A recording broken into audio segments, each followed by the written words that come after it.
Hello, listeners, and welcome back to Everyday Health Stories, the podcast where we explore the fascinating world of medical science through the power of storytelling. In our last episode, we uncovered a surprising connection between fasting and hair health, how prolonged fasting can stress hair follicles, leading to thinning or even hair loss. But today, we're taking this a step further. What if the same mechanisms affecting your hair are also influencing how your body heals and even how fast you age? Sounds intriguing, doesn't it? It truly is, Anna. Fasting has remarkable benefits, but as we discussed before, it also comes with certain trade-offs. Today, we're zooming out to look at the bigger picture, how fasting impacts tissue repair, immune function, and the aging process itself. I'm excited to dive in, but first, let's briefly recap what we learned in the last episode. Dr. Reddy, you explained how prolonged fasting can increase stress hormones like cortisol and adrenaline. While these hormones serve important short-term purposes, they can lead to oxidative stress when they stay elevated for too long. That's right. And oxidative stress isn't just about hair loss. It's a key player in how fasting shifts the body's priorities. When resources are limited, the body focuses on survival over long-term functions like repair, regeneration, or even immune defense. So in other words, fasting can be like your body saying, let's keep the lights on, but putting off the maintenance work that keeps things running smoothly in the long term. Exactly. Well put, Anna. While this trade-off made sense for our ancestors who faced periods of famine, today's world is very different. Now, fasting is often a choice, and it's paired with modern stressors like busy schedules or intense workouts. That's such an insightful perspective. So where should we begin today? Let's start by talking about healing.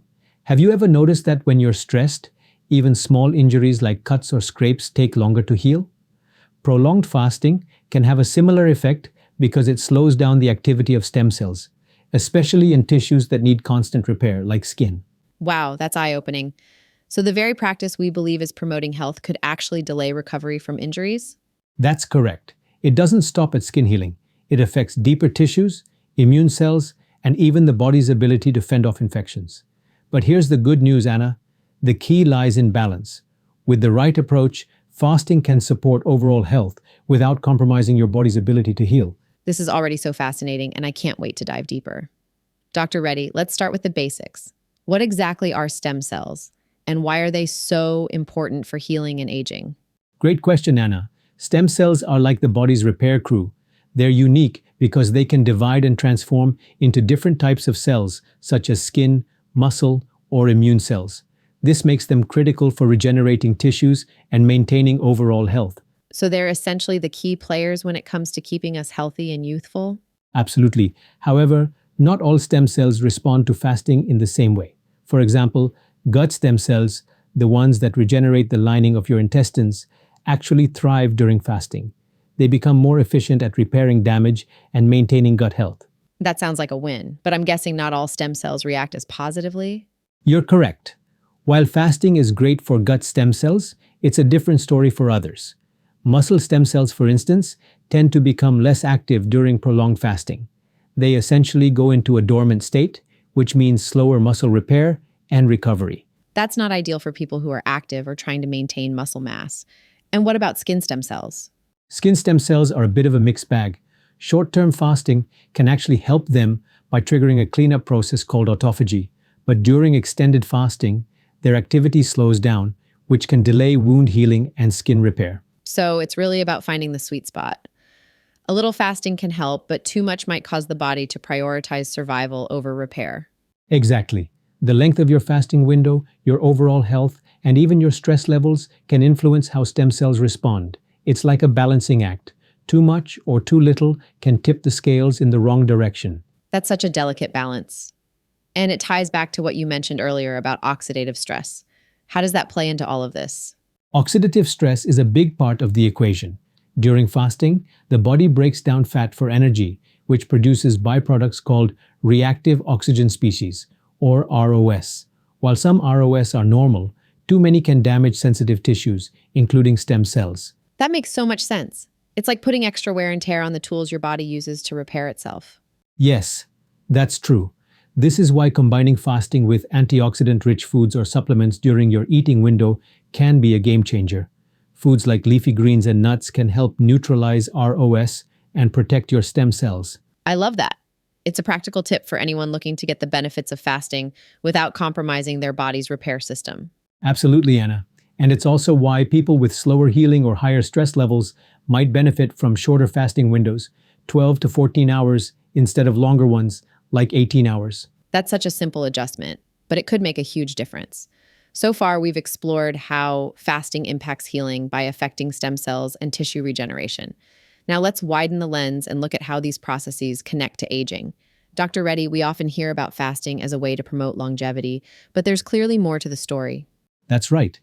Fasting has gained attention for its potential to slow aging, largely because of its ability to trigger autophagy. By removing damaged components, autophagy reduces cellular waste, which can slow down the development of aging-related diseases like Alzheimer's and cardiovascular conditions. That sounds like a dream. Cleaner cells, healthier aging. But as we've learned, fasting is a double-edged sword. How does it influence aging when it's not done thoughtfully? The same survival mechanisms that make fasting beneficial in the short term can actually accelerate aging if overused. For example, prolonged fasting elevates cortisol levels, which over time can lead to oxidative stress. This damages cells and speeds up the aging process, especially in tissues like skin and muscles. So while autophagy helps clean up the damage, excessive stress from fasting could create even more damage? Exactly. It's a balancing act. Think of it like driving a car. Autophagy is like regular maintenance. It keeps the engine running smoothly. But if you constantly drive at high speeds without giving the car a break, you wear it out faster, no matter how well you maintain it. That's such a great analogy.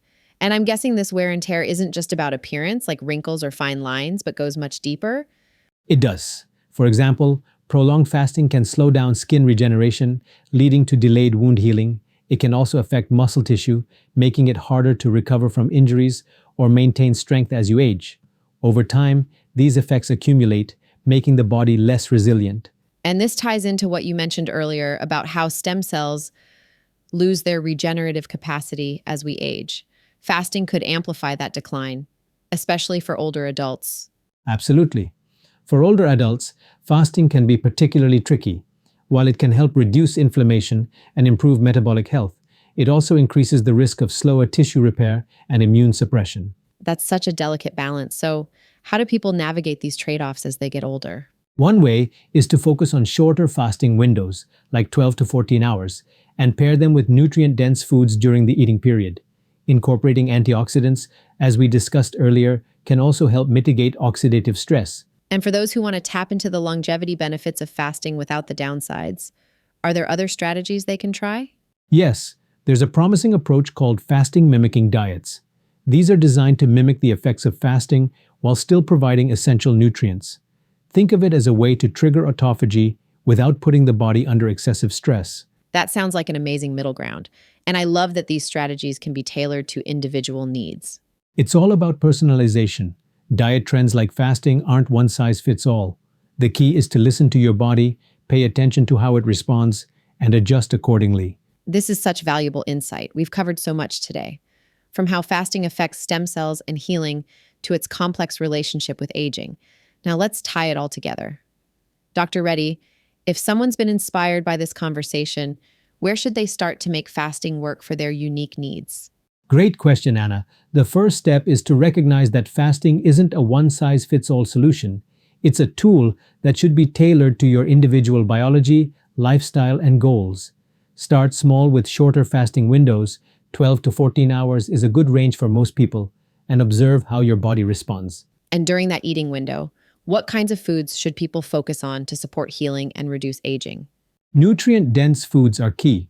Think of leafy greens, colorful vegetables, nuts, and seeds.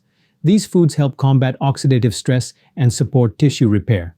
Adding healthy fats like avocado and olive oil can also stabilize energy levels during fasting periods. That sounds like such a balanced approach.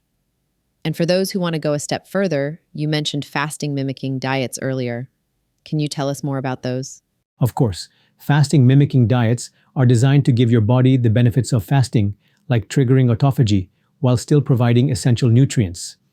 These diets include foods that are low in protein and calories, but rich in healthy fats and plant-based nutrients. They can be especially useful for people who want to support longevity without the risks of prolonged fasting. I love that there are so many ways to adapt fasting to fit individual needs. But let's not forget the bigger picture. What role do lifestyle factors like stress management and sleep play in all of this? They're absolutely crucial, Anna. Fasting alone can't fix everything. Managing stress through practices like yoga, meditation, or even a simple walk in nature can lower cortisol levels. Sleep is another essential piece. Poor sleep amplifies oxidative stress and weakens the immune system, counteracting many of the benefits of fasting. So it's really about a holistic approach, balancing diet, stress, sleep, and physical activity to create a sustainable routine. Exactly. And it's important to listen to your body. If you notice signs of chronic stress, like trouble sleeping, mood swings, or fatigue, it might be time to reevaluate your fasting routine. That's such valuable advice. And for our listeners who are older or managing chronic conditions, is there anything they should keep in mind before starting or adjusting a fasting routine? Yes, they should consult with a healthcare provider to ensure fasting is safe for their specific situation. People with conditions like diabetes or immune deficiencies, or those taking certain medications, may need to modify or avoid fasting altogether. That's such an important point. Fasting is powerful, but it's not a one-size-fits-all solution. Dr. Reddy, as we wrap up, what's the key takeaway you want our listeners to remember? Here's the bottom line. Fasting is not just about restriction, it's about renewal. Your body has an incredible ability to heal, repair, and thrive, but only when you give it the right tools and balance. Fasting can either be your greatest ally or an unexpected stressor. It's not about perfection, it's about listening to your body and creating a routine that works with it, not against it. By combining mindfulness, smart nutrition, and sustainable habits, you can unlock a lifestyle that doesn't just add years to your life, but adds life to your years. Remember, health is not a sprint, it's a lifelong journey. Make it one that empowers you to live with energy, resilience, and purpose. I love that, Dr. Reddy. Fasting as a tool for empowerment, not restriction. Thank you for such a powerful message, and thank you to all our listeners for joining us today. If you've enjoyed this journey, don't forget to subscribe to Everyday Health Stories.